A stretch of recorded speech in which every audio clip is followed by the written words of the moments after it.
veían la Universidad de Chile como un peligro. O sea, se daban cuenta que era la mejor universidad, pero por otro lado, ciertamente la gente de derecha era una minoría pequeña en la universidad. Así que tenían que mantenerla bajo el máximo control. Y una de las cosas que hicieron fue lo que fue desmembrar. Es decir, la Universidad de Chile se extendía por todo el territorio, tenía sedes en un montón de lugares, no sé cuántos, pero muchos, y todas esas las convirtieron en universidades separadas. O sea, la Universidad de Chile pasó a ser una universidad solo en Santiago.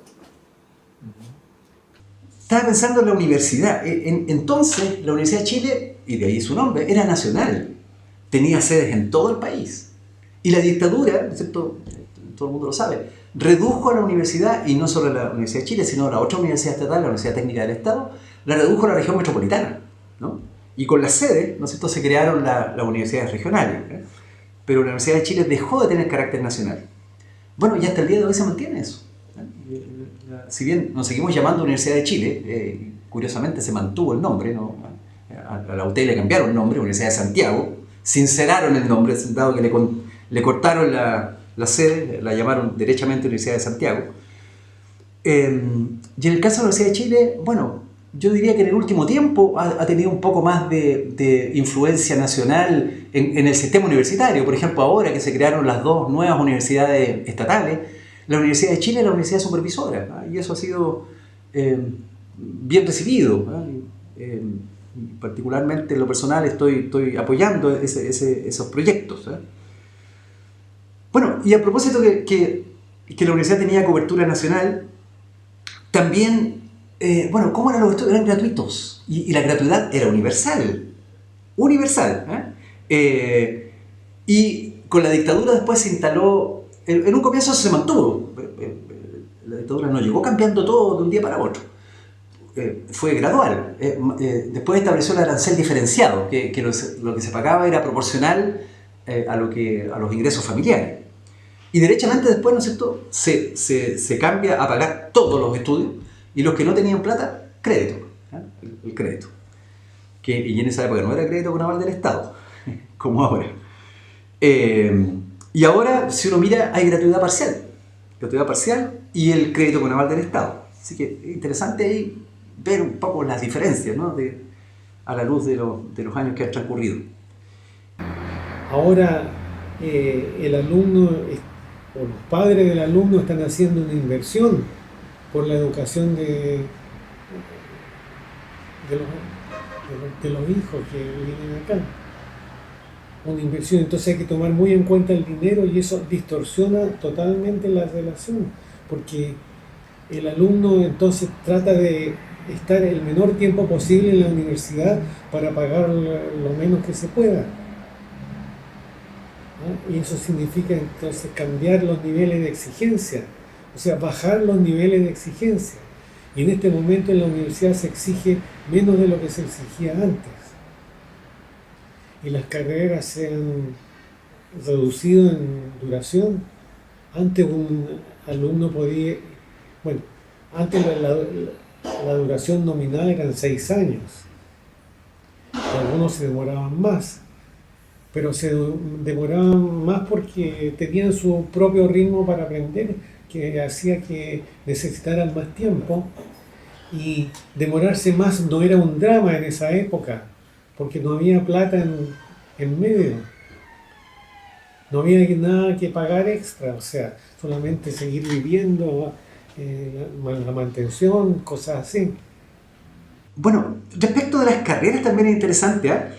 Por ejemplo, dado que la Universidad de Chile tenía cobertura nacional, había carreras de todos los niveles. Yo en particular estudié la primera carrera de computación que hubo en Chile, ¿eh? que fue una ingeniería de ejecución en computación. El nombre era más largo, era procesamiento de la información, pero era básicamente la primera carrera de ingeniería en computación en Chile.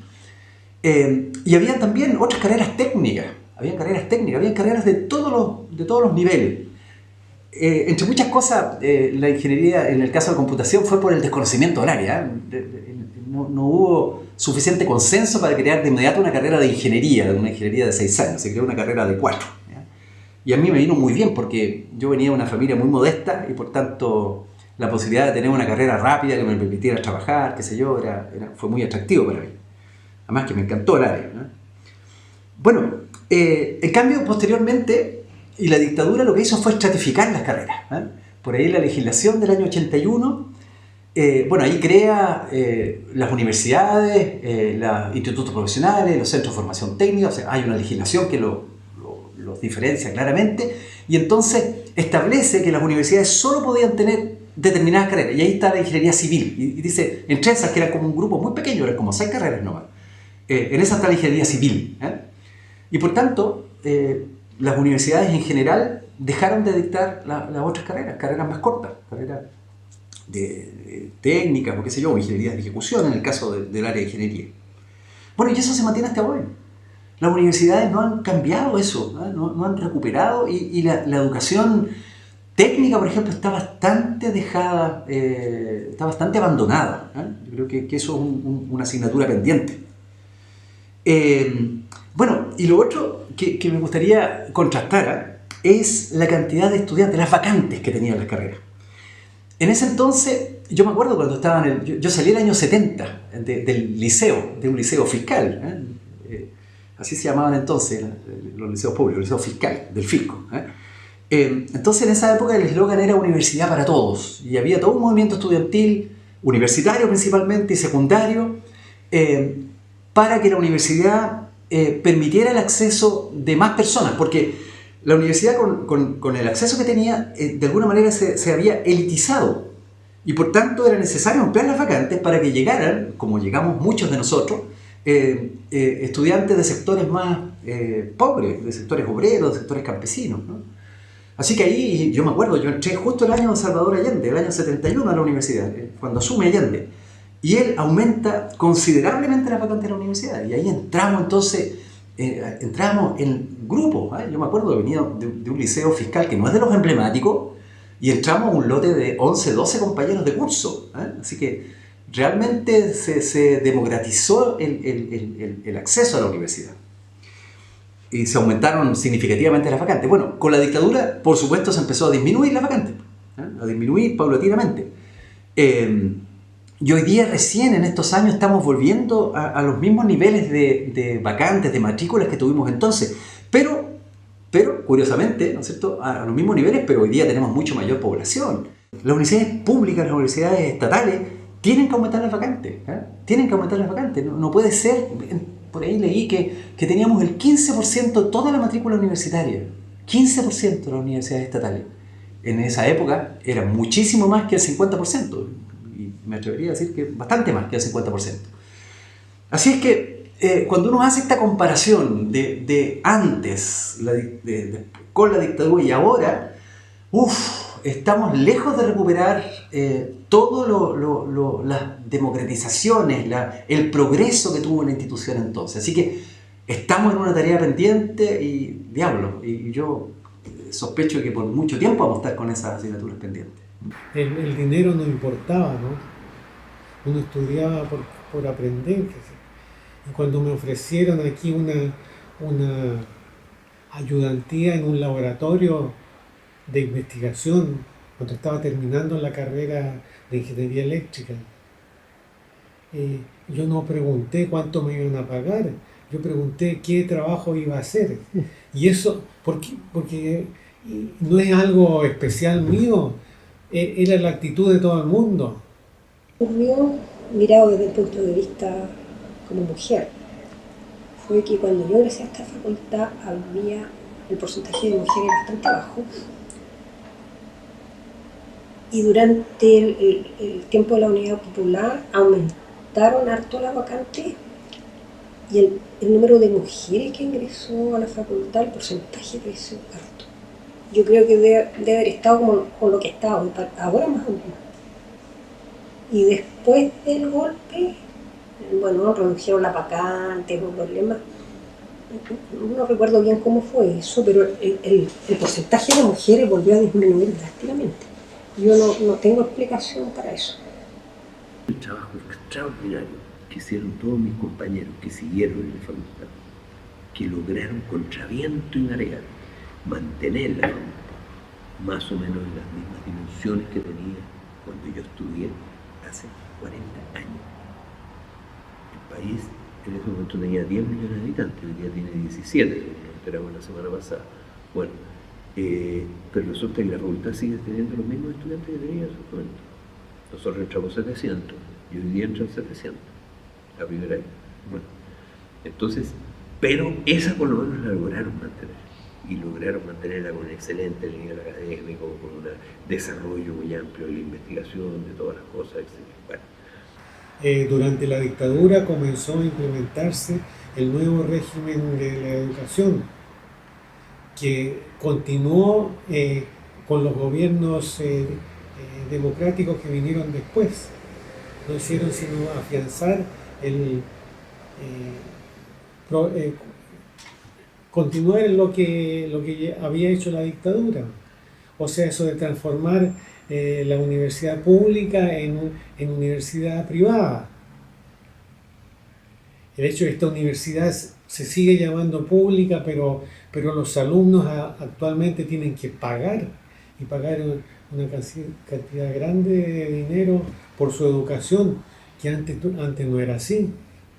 Yo cuando me eduqué en esta misma facultad no tuve que pagar nada y nadie pagaba nada.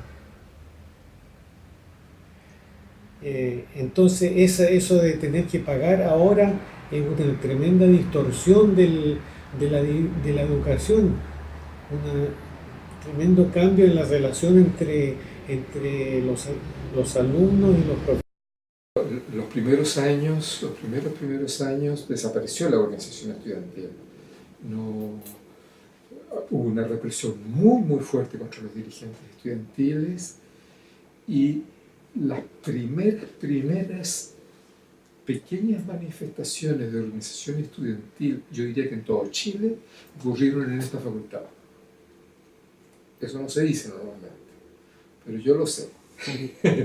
Y comenzó el centro alumnos, tal vez, o tal vez no era el centro. No, el centro alumnos era controlado por la dictadura. No, era una organización paralela de estudiantes de izquierda que empezaron a armar cosas y empezaron a armar protestas, e incluso no sé qué cosas hacían, pero bloqueaban la calle Blanco, arrastraban no sé qué cosas y ponían obstáculos para parar el tránsito, cosas así, llegaban los pacos, los buenacos, todas esas cosas. Así que, pero la organización estudiantil poquito a poco, con los años, fue armándose muy bien, pero costó porque había mucha represión. ¿Qué otras cosas más yo podría comparar? Por ejemplo, política.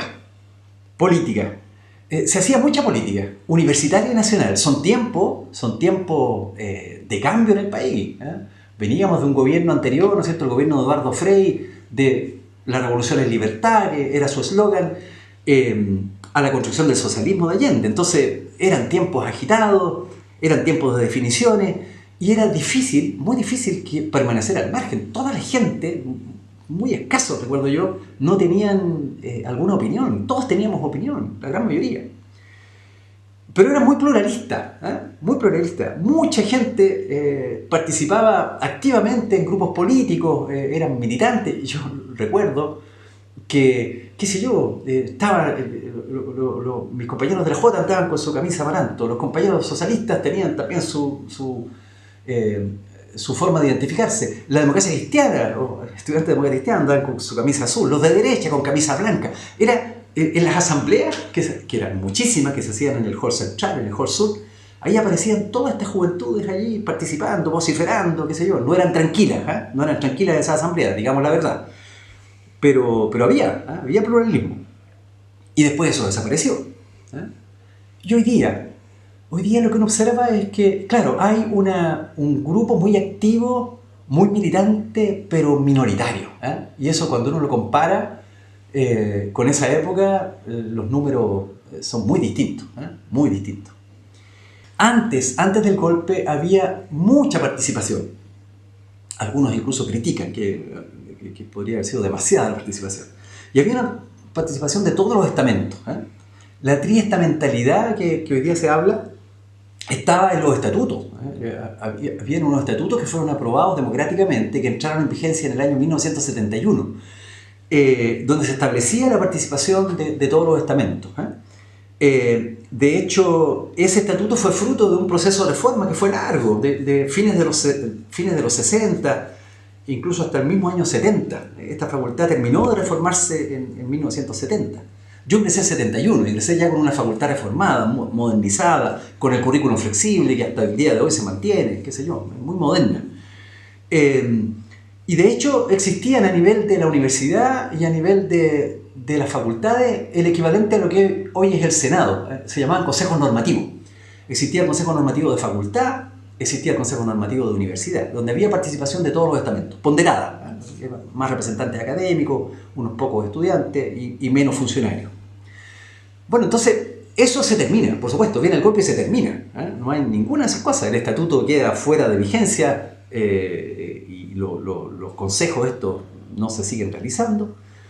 Bueno, y uno, claro, en la perspectiva del tiempo, uno dice, bueno, ¿y hoy día qué hay? Bueno, también tenemos un estatuto, pero está siendo curiosamente amenazado, ¿no? Con toda esta legislación que se está promoviendo, desaparecen los estatutos que nos dimos, y están tratando de imponer otra forma de organizar la universidad, desconociendo incluso el Senado. Así que es importante también en este contexto, en mi opinión, defender lo que la universidad había avanzado. Bueno, eso era respecto a la participación. Por otro lado, hay cosas, ¿no es cierto?, que son realmente muy impactantes, como por ejemplo que, bueno, antes del golpe teníamos autoridades elegidas con voto ponderado. El rector, para la elección del rector, para la elección del decano, participaban los tres estamentos, ponderado, por supuesto. Aquí un voto de un estudiante no valía igual que un voto de académico. Las proporciones eran, si mal no recuerdo, 65, 25, 10, algo así. 65 los académicos, 25 los estudiantes y 10% los funcionarios. Eso pesaban los votos. Bueno, y después de eso, por supuesto, desapareció, pues. Las autoridades fueron designadas y nosotros tenemos, ¿no es cierto?, la vergüenza internacional de haber tenido rectores militares, y aviadores y qué sé yo, ¿no? En primer momento fueron aviadores y después metieron las patas por ahí y fueron nombrados militares. Bueno, y hoy día, si uno compara en esta tendencia, hoy día tenemos autoridades elegidas, pero por los académicos, solo por los académicos, incluso dentro de los académicos con un voto ponderado de los académicos. No todos los académicos valen lo mismo a la hora de elegir las autoridades. Había, yo diría que de una gran parte de la población y de la juventud en particular, una mirada de país, una mirada de buscar una transformación entre todos de este país. Un camino distinto, pero un camino donde lo colectivo era importante. Yo creo que ese es el punto central, donde lo colectivo, el destino del país era importante. La dictadura cambió eso. Y yo diría que instaló el concepto de lo personal, de lo mío, de lo que a mí me importa, olvidándose de lo colectivo. Yo creo que todo lo que vino después fue una profundización de ese individualismo, que es lo que todavía perdura. O sea, todavía se instalaron lógicas en que el yo es más importante que el nosotros, que mi futuro está por encima de el bienestar de toda una sociedad, en que mi éxito está por encima del éxito del país. Y eso creo que fue un producto que se instaló en ese periodo y que no nos hemos podido sacar de encima. Y en este momento tenemos entonces un país muy individualista, donde una mirada de país, de Estado, de construcción colectiva está ausente. Alguien podría contradecirme, decirme, mire, si eso pasó en todo el mundo, no es solamente parte de este país, las lógicas de individualismo se extendieron por todo el mundo. Quizá es cierto, Pero mi percepción es que en el caso particular de Chile, eso fue instalado con mucha fuerza en una dictadura que duró por muchos años. Que también había muchas empresas estatales que ahora son privadas. Por ejemplo, Endesa. Y Endesa tuvo mucha interacción con esta facultad. De hecho, muchos ingenieros profesionales de Endesa eran profesores de aquí de esta facultad o eran profesores auxiliares. Y bueno, el sueldo que tenían era poco, un pequeño agregado a su sueldo de allá, de Endesa, pero para muchos era un honor hacer clase, o también para retribuir a la universidad lo que habían recibido, porque muchos tenían la conciencia de que la universidad lo estaba educando sin ellos todos nosotros pasivamente recibíamos la educación. Entonces una manera de retribuirlo era ser profesor después. Y yo desde el primer año se notaba, por ejemplo, en los cursos básicos de física, ¿no? El primer concepto de energía potencial y energía cinética lo dieron ilustrado con ejemplos del diseño de la central hidroeléctrica de Rapel, que en esos momentos estaban diseñando en la Endesa esa central hidroeléctrica, y la diseñaban ingenieros chilenos empleados de la Endesa. Yo creo que quedó miedo y la gente le costaba decir lo que pensaba durante mucho tiempo. Por otro lado, yo creo que también que la división de alguna manera todavía sigue, sobre todo entre la gente, no sé, supongo, entre los que o tienen más conciencia de lo que pasó en ese tiempo, porque yo creo que la gente joven, yo creo que la mayoría no tiene mucha idea de lo que pasó, ¿no?